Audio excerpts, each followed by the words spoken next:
महाविकास आघाडीला लोकसभेमध्ये घवघवीत यश मिळालं आणि पुढे 8 महिन्यामध्ये लगेच विधानसभा होती. महाराष्ट्राची विधानसभा निवडणूक होते.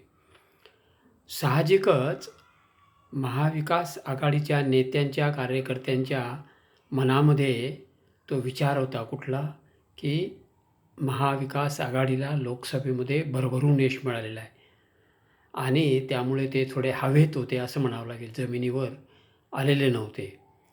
आणि त्याचा परिणाम असा झाला, विधानसभा निवडणुकीच्या दरम्यान प्रचारामध्ये मुख्यमंत्रीपदाचा वाद जाहीरपणे चर्चेत आला.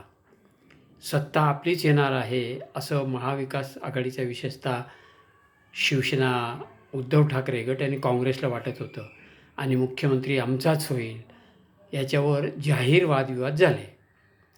परिणाम असा झाला की लोकांच्या मनामध्ये संभ्रम निर्माण झाला आणि हे पुढे मुख्यमंत्रीपदासाठी भांडतील का अशी शंका निर्माण झाली. आणि इकडे केंद्रामध्ये आणि राज्यामध्ये भाजप प्रणित सरकार होतं. ते सावध झाले आणि त्यांनी सावधपणे पावलं टाकली आणि अशा काही योजना जाहीर केला की त्यामुळे महाविकास आघाडीची त्यांना कोंडी केली. विधानसभेमध्ये विशेषतः लाडकी बहीण योजना ही फार मोठी वळण देणारी योजना ठरली आणि ही मंडळी गाफील राहिली महाविकास आघाडीची. परिणाम असा झाला की विधानसभा निवडणुकीचे निकाल लागल्यानंतर सत्ता राहिली दूर, परंतु दारुण पराभव महाविकास आघाडीला बघावा लागला, पाहावा लागला.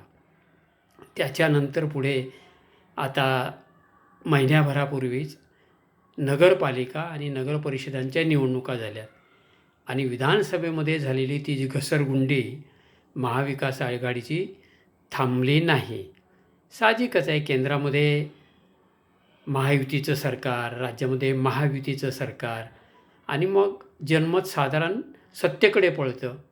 म्हणून नगरपालिका आणि नगरपरिषदेमध्ये सुद्धा महायुतीला भरघोस यश मिळालं.